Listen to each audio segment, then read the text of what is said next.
नमस्कार दोस्तों, मैं इंद्रजीत सरोज आपका अपने YouTube चैनल जनरल इन्फॉर्मेशन में स्वागत करता हूं।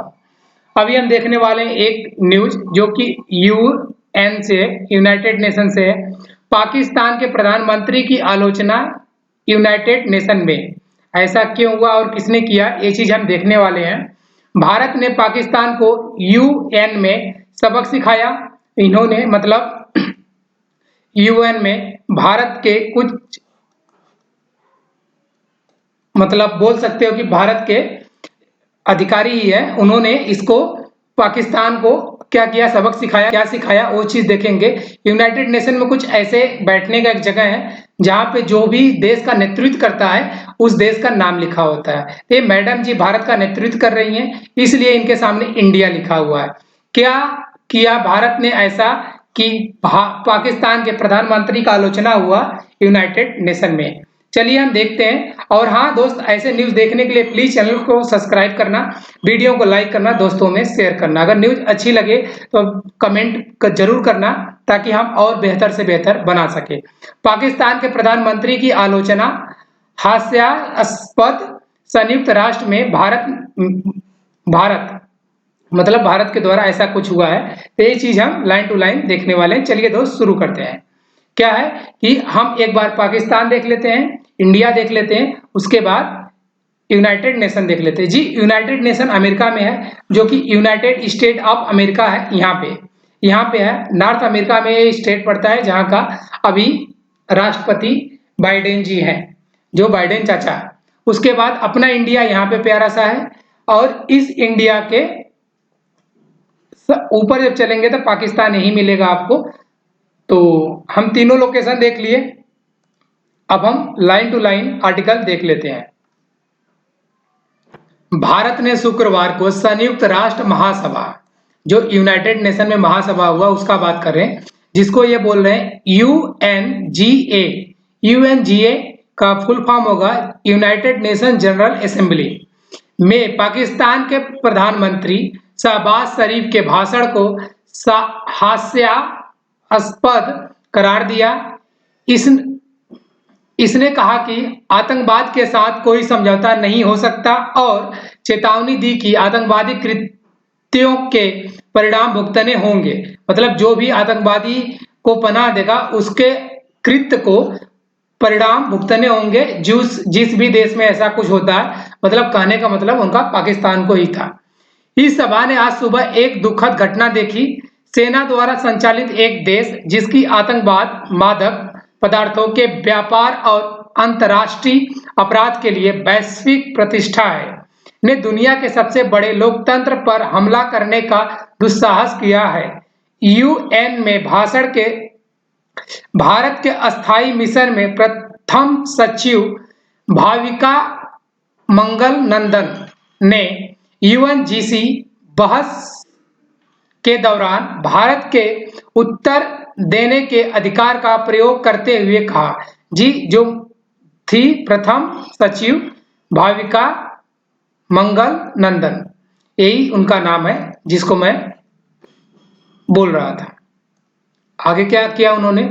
सुश्री मंगल नंदन ने कहा कि पाकिस्तान ने भारतीय क्षेत्र पर लालच किया और जम्मू कश्मीर में चुनाव को बाधित करने के लिए आतंकवाद का इस्तेमाल किया।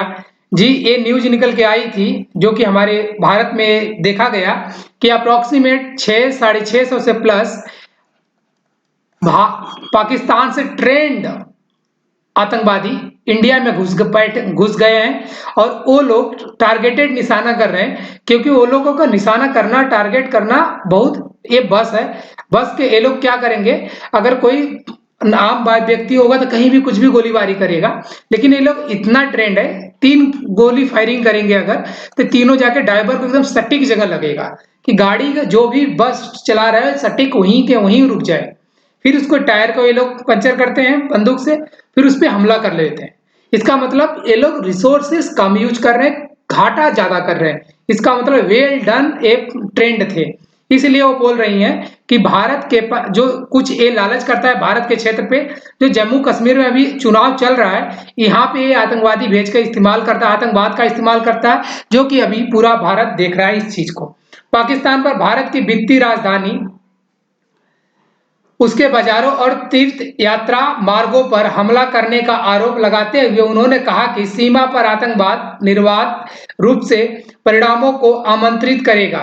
अगर सीमा पर ये क्या करते हैं, आतंकवाद करते हैं, तो अनिवार्य रूप से परिणामों के लिए आमंत्रित कर रहे हो कि सर्जिकल स्ट्राइक जैसे सब कुछ होता है, वो शायद ऐसा कुछ भी हो सकता है।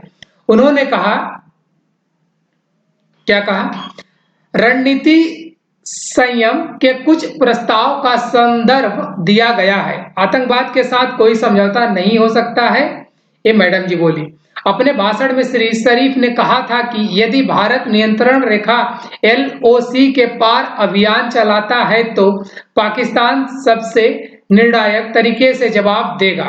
उन्होंने भारतीय नेतृत्व पर LOC पार करने और पाकिस्तान अधिकृत कश्मीर POK पर कब्जा करने की धमकी देने का आरोप लगाया। मतलब ये जो शहबाज शरीफ है, ये क्या बोले कि ये अपना जम्मू कश्मीर है,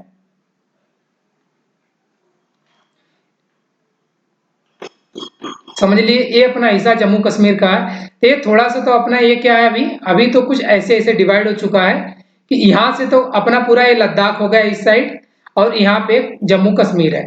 तो जम्मू कश्मीर का एरिया छोड़ दो, जो लद्दाख वाला है इसमें PUK आता है, ये वाला हिस्सा समझ लो PUK है।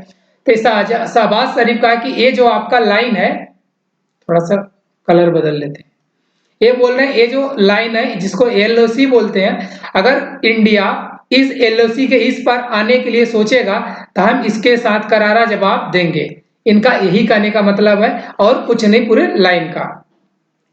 फिर क्या बोला उन्होंने, नेतृत्व करने, LOC पार करने और पाकिस्तान अधिकृत कश्मीर PUK पर कब्जा करने की धमकी देने का आरोप लगाया कि अगर इन्होंने कब्जा किया तो हम कुछ करेंगे। उन्होंने कहा कि भारत ने परमाणु संदर्भ में पारस्परिक रणनीतिक संयम व्यवस्था के लिए पाकिस्तान के प्रस्तावों को बिना सोचे समझे ठुकरा दिया है। मतलब ये कह रहे हैं कि जो परमाणु संदर्भ में पाकिस्तान बात कर रहा था, उसके प्रस्ताव को इंडिया ने ठुकरा दिया है, इसका परिणाम उसे भुगतना होगा। बिना सोचे समझे ठुकराया है, तो डायरेक्ट इनडायरेक्ट धमकी दे रहे हैं इंडिया को, तो इंडिया भी बैठा मतलब ऐसे नहीं है। पाकिस्तानी प्रधानमंत्री ने सरकार पर 5 अगस्त 2019 को सरकार द्वारा उसके पुनः गठन के बाद जम्मू और कश्मीर में क्लासिक सेटलर औपनिवेशिक परियोजना चलाने का आरोप लगाया है। जी, वहां से 370 हटा, उसके बाद वहां बहुत सारा डेवलपमेंट के लिए बात की गई, और इसके पहले वहां इन्वेस्टमेंट नहीं था जम्मू कश्मीर में, लेकिन 370 हटने के बाद में और नियम कानून चेंज होने के बाद में वहां पे इन्वेस्टमेंट अलाउ कर दिया। किसने? इंडियन सेंट्रल गवर्नमेंट ने। फिर वहां से बहुत सारा इन्वेस्टमेंट आया, जिसकी वजह से अब जम्मू कश्मीर में डेवलपमेंट हो रहा है। इसलिए ये आरोप लगा रहे हैं कि इन्होंने जानबूझकर वहां से हटाया और उसको डेवलपमेंट कर रहे हैं। भाई, कश्मीर स्वर्ग बोला जाता है, कश्मीर की घाटी स्वर्ग जैसी है, तो उसको स्वर्ग जैसे बनाया जाना चाहिए और वहां स्वर्ग जैसा सुविधा होना चाहिए। तो जिसके लिए इन्वेस्टमेंट जरूरी है, तो उसके लिए हमें वहां पे जो भी व्यवस्था चेंज करनी पड़ेगी, वहां के लोगों के लिए इनकम होना चाहिए। वहां जब भी डेवलपमेंट हो रहा है तो वहां के लोगों के लिए इनकम होगा, और वहां टूरिस्ट जाएंगे तो और फायदा होगा, क्योंकि वहां का होटल मैक्सिमम वहां के लोकल का होने वाला है, तो लोकल को पैसा मिलेगा और फिर बहुत चीज होगा, वहां बेचो खाओ, बहुत कुछ है। तो हमारे जम्मू कश्मीर में जितने डेवलपमेंट हो रहे हैं, इससे पाकिस्तान तिलमिलाया हुआ है, इसलिए ये आरोप लगाता है, आरोप पे आरोप, जो कि इसका कोई तथ्य नहीं। इस्लामोफोबिया पर एक खंड में श्री शरीफ ने कहा था कि इस्लामोफोबिया की सबसे खतरनाक अभिव्यक्ति भारत में हिंदू वर्चस्ववादी एजेंडा है। मतलब ये कहते हैं कि भारत में हिंदू वर्चस्ववादी एजेंडा है, जिसके लिए इस्लामोफोबिया ये लोग फैला रहे हैं। जी, आप ये बातें तो ना बोले हिंदू और मुस्लिम का, तो ज्यादा बेटर होगा। आप अपने यहाँ हिंदू का हालात देख सकते हो। आगे क्या, भारतीय राजनीति ने पूर्वी पाकिस्तान अब बांग्लादेश में स्वतंत्रता के लिए युद्ध का जिक्र करते हुए कहा, यह हास्यास्पद है कि एक राष्ट्र जिसने 1971 में नरसंहार किया और जो अपने अल्पसंख्यकों पर लगातार अत्याचार करता है, वह अब भी असहिष्णुता और भय के बारे में बोलने की हिम्मत करता है। इनका कहने का ये मतलब था कि जब 1991 में बांग्लादेश आजाद हुआ था, तो उसके ये भारत के बोल रहे हैं कि उस टाइम इन्होंने बांग्लादेश में नरसंहार किया था, कत्लेआम किया था, बहुत जबरदस्त। वो तो अपने यहाँ के उस टाइम के जो प्रेजेंट पीएम थी, उन्होंने बहुत अच्छे से उसे हैंडल किया और बांग्लादेश आजाद हुआ। उसी टाइम 90,000 सैनिक पाकिस्तान के सरेंडर हुए थे इतने नरसंहार के बाद। तो पाकिस्तान तो तिलमिलाया रहेगा ही, इस बात का सत्य है। सुश्री मंगल नंदन ने कहा कि कई वैश्विक आतंकी घटनाओं में पाकिस्तान की छाप थी और उसने अल कायदा नेता ओसामा बिन लादेन, जिसे 2011 में पाकिस्तान के एबटाबाद में अमेरिकी सेना ने मार गिराया था, को पनाह दी थी। मतलब अमेरिका ने इसको अमेरिका ने मारा था ओसामा बिन लादेन को, और इसको पाकिस्तान ने पनाह दे रखा था। अब पाकिस्तान के ही जगह का नाम है एबटाबाद, वहीं पे इसको मारा गया था, किसको? ओसामा बिन लादेन को। सुश्री मंगल नंदन ने कहा, हम जानते हैं कि पाकिस्तान सच्चाई का मुकाबला और झूठे से करने की कोशिश करेगा। मतलब सच्चाई का मुकाबला, सच्चाई तो मुकाबला ये कर नहीं सकता, बट सच्चाई का मुकाबला ये झूठेपन से करता है, जो हर बार कोशिश करता है। इसका ये बात है कि वो चीज रखी, बार बार बोलने से कुछ नहीं बदलेगा। जवाब देने के अपने अधिकार में पाकिस्तान के जवाब में यह सुझाव शामिल था कि भारत उत्तरी अमेरिकी धरती पर राजनीति असंतुष्टों की हत्या और हत्या का प्रयास कर रहा है, जो खालिस्तानी, ये पाकिस्तान बोल रहा है कि अमेरिका के उत्तरी धरती पे अभी एक इंडिया का वहां पे मैटर आया खालिस्तानी को लेकर, जो कि अलगाववाद, जिसको ये पाकिस्तान सपोर्ट करता है, समर्थन करता है। जैसे इसका पाकिस्तान से बांग्लादेश टूट के एक अलग देश बन गया है, पूर्वी पाकिस्तान, इसलिए चाहता है कि भारत का भी क्या कहते हैं देश बदले, इसलिए चाहता है। इसका यह मतलब ये गलत कर रहा है, शायद इसके बदले में उसको एक अपना टुकड़ा और खुद मतलब खोना पड़े। जो खालिस्तानी अलगाववाद गुरपंत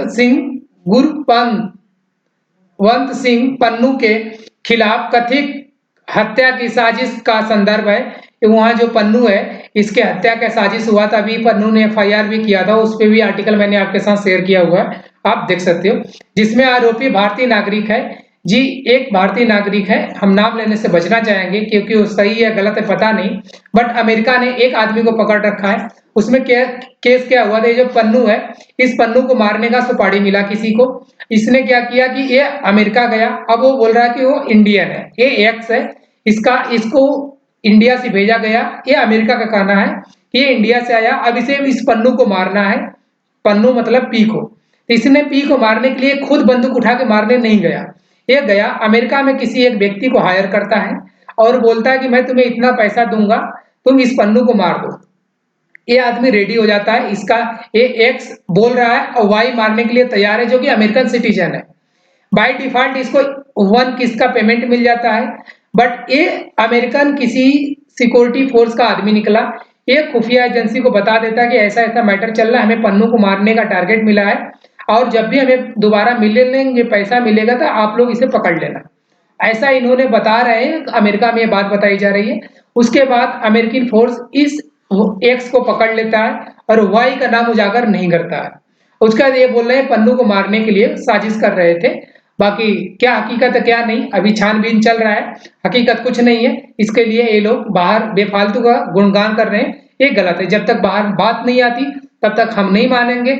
और हाँ, जब कोई भी बोलेगा भारत को अलग करने का कोई भी मांग करेगा, तो उसका हिसाब भारत के सीक्रेट एजेंसी जरूर करेंगी, जिसको रॉ बोलते हैं। बाकी देखते हैं दोस्त, आर्टिकल मैंने आपके साथ पूरा शेयर किया। आर्टिकल अच्छा लगे तो प्लीज चैनल को सब्सक्राइब करना ऐसे आर्टिकल देखने के लिए, और लाइक करना, एक लाइक से हमें मोटिवेशन मिलता है। दोस्तों में शेयर करना ना भूलना। Thank you so much.